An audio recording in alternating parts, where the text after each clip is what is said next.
Assalamualaikum warahmatullahi wabarakatuh. Perkenalkan, nama saya Fitri Hidayati dari jurusan Pendidikan Antropologi.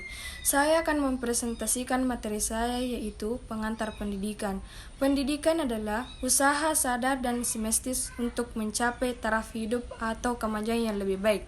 Secara etimologi atau asal-usul kata pendidikan dalam bahasa Inggris disebut education, yang berasal dari bahasa Latin yaitu educam, yang tersusun dengan dua kata yaitu sebuah perkembangan dari dalam keluar atau dari sedikit menjadi banyak, sementara duko berarti perkembangan atau sedang berkembang.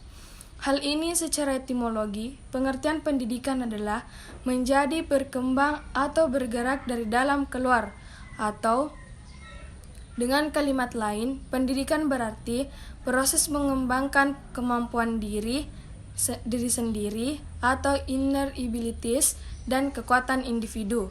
Kata education sering juga disebut dengan educare, yang berarti dorongan atau propulsion dari dalam keluar. Artinya, untuk memberikan pendidikan melalui perubahan yang diusahakan melalui latihan ataupun praktik. Oleh karena itu, definisi pendidikan mengarahkan untuk suatu perubahan terhadap seorang untuk menjadi lebih baik. Sedangkan pengertian pendidikan menurut para ahli adalah salah satunya menurut Plato. Pendidikan adalah proses yang dilakukan seumur hidup atau lifelong yang dimulai dari seseorang lahir hingga kematiannya, yang membuat seseorang bersemangat dalam mewujudkan warga negara yang ideal dan mengajarkannya bagaimana cara memimpin dan mematuhi yang benar.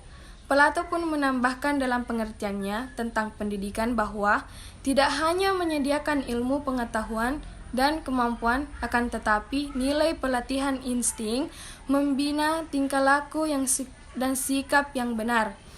Pendidikan yang sejati atau true education akan memiliki kecenderungan terbesar dalam membentuk manusia yang beradab dan memanusiakan manusia dalam hubungan mereka bermasyarakat dan mereka yang berada dalam perlindungannya. Definisi dan pengertian pendidikan inilah yang menjadi arah yang kemudian dijadikan sebagai dasar dari pengertian pendidikan lainnya, khususnya di negeri barat. Dalam mendidik dengan nilai-nilai positif melalui bimbingan dan keteladanan, berbagai masalah yang berkaitan dengan kondisi guru antara lain. Yang pertama, adanya keragaman kemampuan guru dalam proses pembelajaran pengusahaan pengetahuan. Yang kedua, belum adanya alat ukur yang akurat untuk mengetahui kemampuan guru. Yang ketiga, pembinaan yang dilakukan untuk mencerminkan kebutuhan. Dan yang keempat, kesejahteraan guru belum memadai. Jika hal tersebut tidak segera diatasi, maka akan berdampak pada rendahnya kualitas pendidikan. Pendidikan nasional menerapkan standar kompetensi guru yang berhubungan dengan: yang pertama, komponen kompetensi pengelolaan, pembelajaran, dan wawasan pendidikan. Yang kedua, komponen kompetensi akademik vokasional sesuai materi pembelajaran. Yang ketiga, pengembangan profesi. Komponen standar kompetensi guru ini mewadahi kompetensi pedagogik, kompetensi profesional, kompetensi kepribadian, dan kompetensi sosial yang semuanya harus dimiliki oleh seorang guru. Pengembangan standar kompetensi guru diarahkan pada peningkatan kualitas guru dan pola pembinaan guru yang terstruktur dan sistematis. Dalam melaksanakan tugas keprofesionalan, guru berkewajiban yang pertama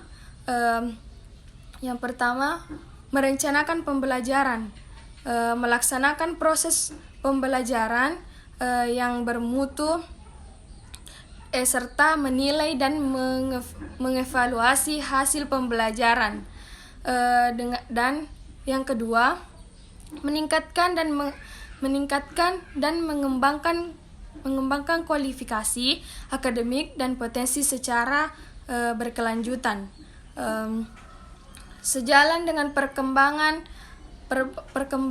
ilmu pengetahuan teknologi, dan seni. Yang ketiga, bertindak objektif dan tidak diskriminatif atas dasar pertimbangan jenis kelamin, agama, suku, ras, dan kondisi fisik tertentu atau latar belakang keluarga. Pada hakikatnya, pendidikan adalah suatu usaha sadar dan terencana untuk mewujudkan suasana belajar dan proses pembelajaran agar peserta didik secara aktif mengembangkan potensi dirinya untuk memiliki kekuatan spiritual keagamaan, pengendalian diri, kepribadian, kecerdasan, akhlak mulia, serta keterampilan yang diperlukan dirinya, masyarakat, bangsa, dan negara. Antara praktik dan teori pendidikan, dalam pelaksanaannya perlu kesinambungan teori pendidikan dijadikan sebagai pedoman dalam melaksanakan praktik pendidikan itu. Dalam konsep pendidikan terdiri dari orang dewasa sebagai pendidik, orang yang belum dewasa sebagai objek yang dididik, bimbingan sebagai proses serta kedewasaan sebagai tujuan pendidikan. Pendidikan hanya dikenakan pada manusia dan akan terus berlangsung sepanjang hayat.